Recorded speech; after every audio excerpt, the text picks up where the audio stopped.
मध्य प्रदेश में लव जिहाद का मुद्दा नया नहीं है। अब ये मुद्दा विधानसभा तक पहुंच चुका है और इस मुद्दे पर सदन में सवाल करने वाला कोई और नहीं बल्कि बीजेपी के ही विधायक हैं।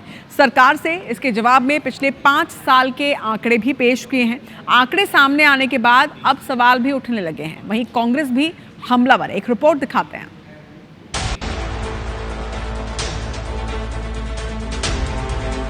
मध्य प्रदेश में लव जिहाद के मामले लगातार सामने आ रहे हैं। भोपाल में निजी कॉलेज में छात्राओं से रेप और ब्लैकमेलिंग का मामला सामने आया था। इंदौर में 2 युवकों ने हिंदू लड़कियों को फंसाकर रेप किया। दोनों गिरफ्तार किए गए। इसमें लव जिहाद के लिए फंडिंग की बात सामने आई, जिसका आरोपी कांग्रेस पार्षद अनवर कादरी फरार है।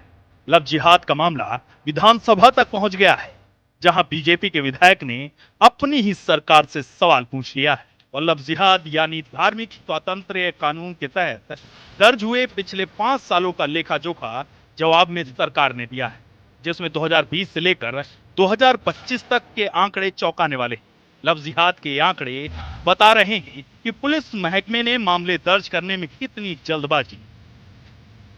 इसे ऐसे समझें, साल 2020 से 2025 तक एमपी में लव जिहाद या धर्मांतरण या फिर सरकारी डिक्शनरी के मुताबिक धार्मिक स्वतंत्रता अधिनियम के तहत कुल 283 मामले दर्ज हुए, लेकिन इन 283 मामलों में से 70% यानी 197 मामले आज भी कोर्ट में ट्रायल पर है। जवाब में यह बताया गया कि 86 मामलों में जांच पूरी हो चुकी है, लेकिन इन 86 मामलों में से 50 मामलों में आरोपी बरी भी हो चुके हैं। इसके बावजूद पुलिस महकमे की जल्दबाजी को देखे बिना भाजपा विधायक कह रहे हैं कि लव जिहाद पर अंकुश लग चुका है। समाज में एक शांति और संतोष का भाव आएगा कि सरकार के कारण वो अपनी बेटियों का भविष्य बचा पाए, और इसलिए मैं ऐसा मानता हूं, अपना धर्म छुपाकर, अपनी पहचान छुपाकर इस तरह का दुष्कृत्य करने वाले अपराधियों को कड़ी से कड़ी सजा इस कानून के माध्यम से भी मिलेगी, और समाज भी अब पहले से ज्यादा जागरूक इस तरह की घटनाओं के प्रति हुआ है। एमपी में दर्ज हुए लव जिहाद के 283 मामलों में से 71 लड़कियां नाबालिग थी, यानी 18 साल से कम की थी। कई फरियादियों ने आरोपियों पर न सिर्फ धर्मांतरण के आरोप लगाए, बल्कि दुष्कर्म, जान से मारने की धमकी, ब्लैकमेलिंग सरीखे आरोप भी लगाए थे। जाहिर है, धर्मांतरण को छोड़कर बाकी धाराएं गंभीर थी, जो कोर्ट में भी साबित हुई, तो कोर्ट ने आरोपियों को 7 से 10 साल तक की सजा भी सुना दी।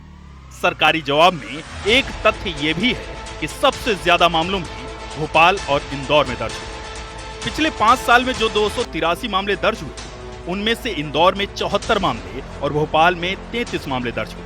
उधर मध्य प्रदेश में लव जिहाद के मामलों में तेजी आने पर पूर्व नेता प्रतिपक्ष अजय सिंह कह रहे हैं, सरकार के हाथ से सब कुछ बाहर जा चुका है। बीजेपी सरकार का कोई नियंत्रण ही नहीं। मध्य प्रदेश में कानून व्यवस्था ठप है, चाहे वो लव जिहाद हो या अन्य व्यवस्था हो। अभी आप चले जाइए, विधानसभा घुसने के पहले जो एक वो बनी है ट्रैफिक टाइप का, वहां पर बंदूक लेके सिपाही कुर्सी में बैठा है। ये है पुलिस व्यवस्था। विधानसभा के मानसून सत्र में सरकार का लव जिहाद पर जवाब हैरान करने वाला है। 5 सालों के पुलिसिया आंकड़े देखकर समझना भी आसान है कि पुलिस ने कितने दबाव में धार्मिक स्वतंत्रता कानून का इस्तेमाल किया।